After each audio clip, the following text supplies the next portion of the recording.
YONO 2ஆம் அதிகாரத்திற்கான தெளிவுரை. இந்த ஜெபம் நன்றி அறிவிப்பு ஜெபமாக காணப்படுகிறது.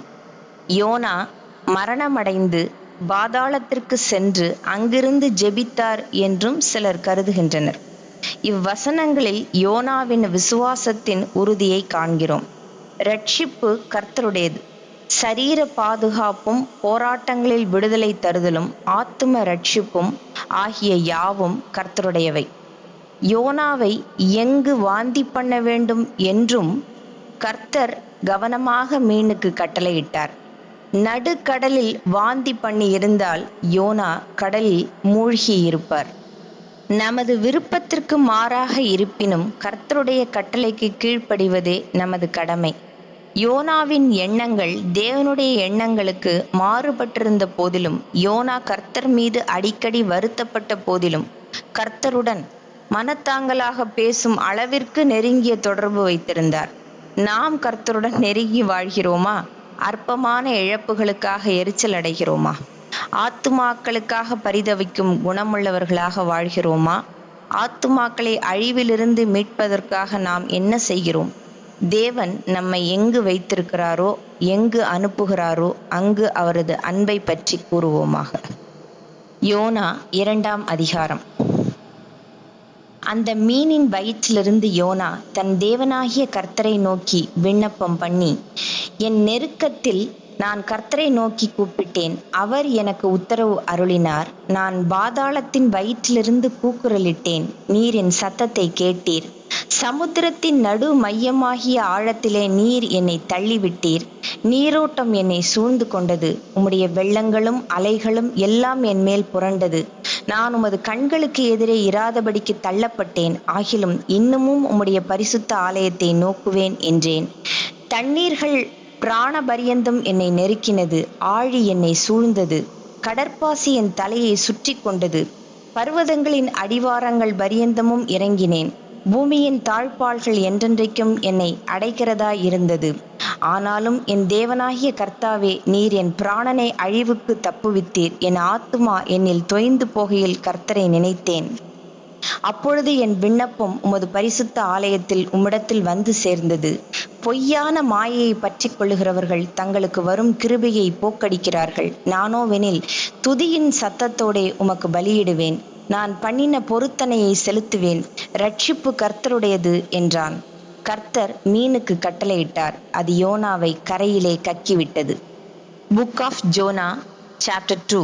Jonas prayer.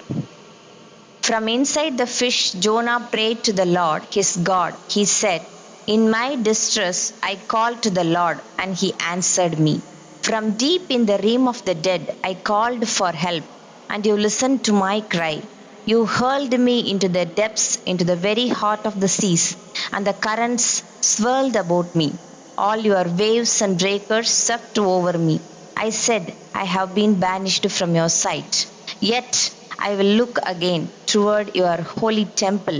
The engulfing waters threatened me. The deep surrounded me. Seaweed was wrapped around my head. To the roots of the mountains I sank down.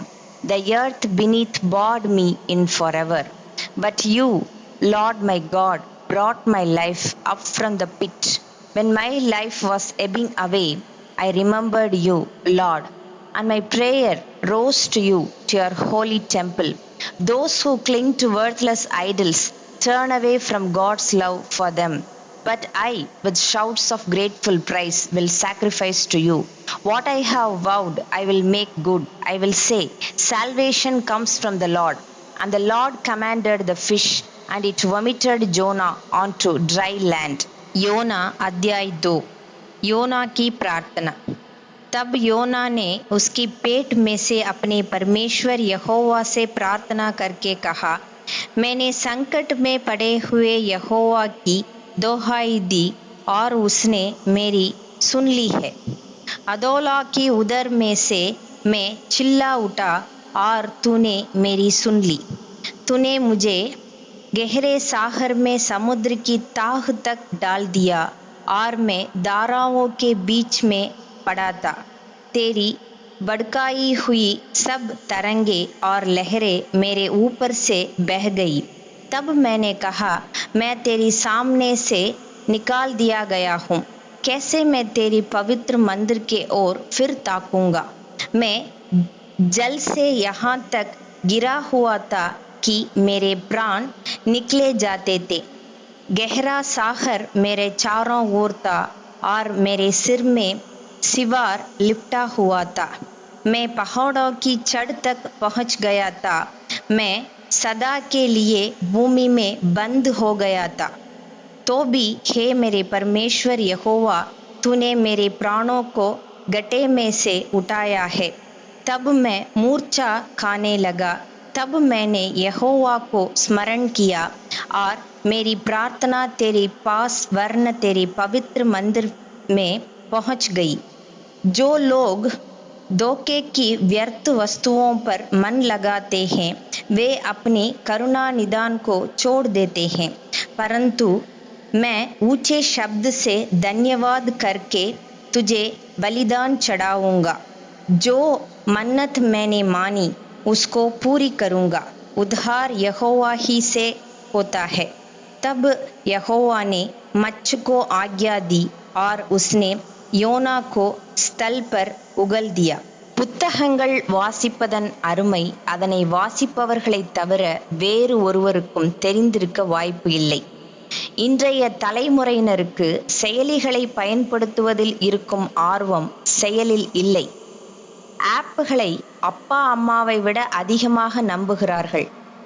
அவைகள் பல நேரங்களில் நமக்கு ஆப்பாகவும் நம்முடைய நல்ல செயல்களை ஆஃப் செய்தும் விடுகிறது என்பதை எப்பொழுது உணர்வார்களோ. இன்று அதற்கு ஒரு உதாரணத்தை வேதாகம வாசிப்பிலிருந்தே தருகிறேன். யோனா 1:17 மற்றும் 2:10 கூகுளில் எங்கு சர்ச் செய்தாலும் ஹிந்தி மொழியாக்கம் இப்படியாக இருக்கிறது. और यहोवा ने मगरमच्छ को आज्ञा दी और उसने யோனா को स्थल पर उगल दिया. மகர்மச் என்ற ஹிந்தி பதத்திற்கு முதலை என்றே பொருள். பவித்திர பைபிள் ஹிந்தி புத்தக வடிவில் மட்டுமே மச், அதாவது மீன் என்ற வார்த்தையை பயன்படுத்தி இருக்கிறார்கள். So hard copy is better then soft copy. Just go for it. அடுத்த பதிவில் சந்திப்போம்.